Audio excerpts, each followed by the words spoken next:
So yun mga idol, meron tayong tropa dito na nagpapatulong kung paano daw niya ulit mabubuksan yung kanyang RCBC Pulse account. Kasi nga po ay yung dating SIM card po niya is nawalan na po ng network connection or nakat na po yung line niya sa kadahilanan pong hindi po niya naloload dan yung kanyang prepaid SIM ng halos isang taon na po.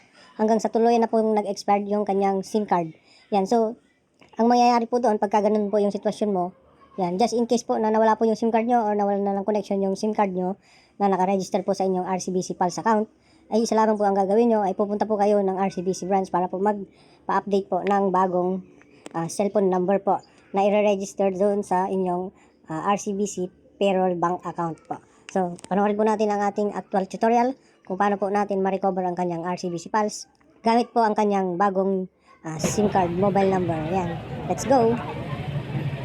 Yung account number. Kasi sabi ko, kabisado ko naman. Grabe naman. Very good. Yung nire-recover nga palang account na to mga idol is na temporary block nga pala ito sa kadahilan ng hindi na niya mabuksan ito dahil po sa maling password na nailagay. Open natin ng RCBC Pulse mga idol ay kailangan natin siyang i-forgot user ID. Kung sakaling hindi natin alam ang ating user ID. Pero kung alam mo naman po yung user ID, ay kailangan mo lang siyang i-forgot my password. So, yun na lang po yung gagawin mo. Pindutin mo lang ang forgot my password. Tapos, lagay mo ang user ID at ang iyong bank account number. Tapos, pindutin lamang ang continue.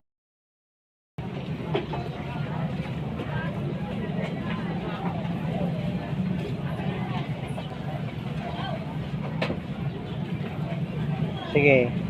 90. 90.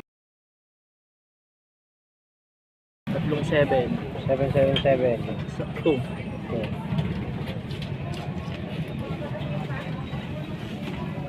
No record found po ang lumalabas. Ibig sabihin, itry nyo po ang email address at ang inyong bank account number. No record. Ito, lasang kagabi.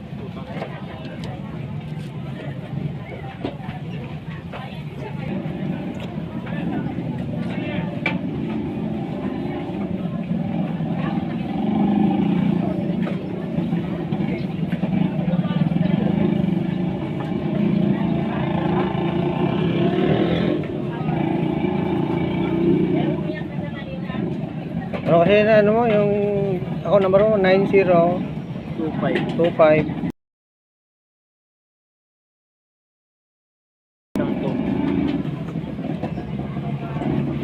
Ano yung number na bago mo pinaregister mo? Dulo niya, yung dulo apat na number. 3542. Yun na yung bago ngayon. Kasi nung nagpa-update, pin-update ko, may nag-text din dyan. 481477. Gago to ah.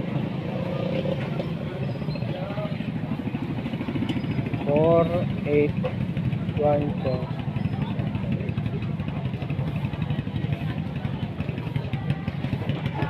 4814.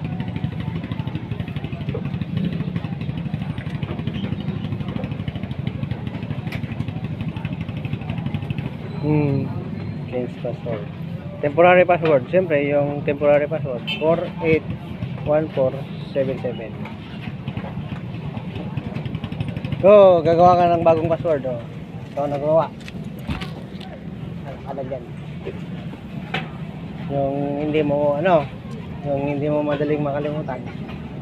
Akala ko na lang, tapos 2026 na lang. Para hindi mo madaling makalimutan.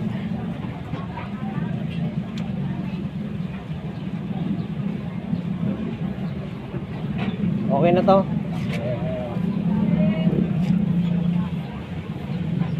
Password na na. OTP. Ayun, 710626.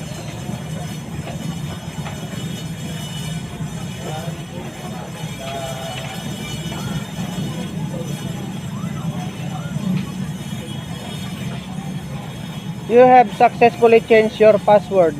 Yan, log in now. Point. Ito, mali na tong ano na to. Yung pag pinindot mo na yan, mali na yan. Basic lang pala.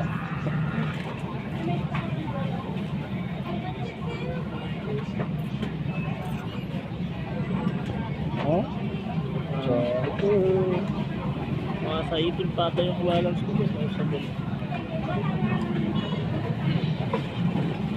15. Sa 50 na lang. 15 to. Pang 2 days na lang.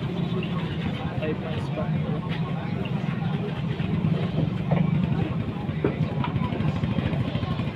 1, 2, 3, 4, 5, 6, 7, 8, 9, 10. 10 months pa. 1.5 eh. Ay, 10 na hulog pa. 1, 2, 3, Kada 4, isang buwan, 5. dalawa. 5 months nga, tama. 3,000 isang buwan. Ngayon. Yup. At yun mga idol, isa na namang successfully account ang ating na-recover ngayong araw. Yun, salamat sa mga nagtitiwala sa atin at sa mga patuloy yan, na sumusuporta sa ating pag-aayos po ng RCBC Pulse yan. So, follow, like, and share po sa ating munting vlog yan sa ating YouTube channel at pwede rin po sa ating Facebook account. Yun lang po, hanggang dito na lang tayo. Bye-bye!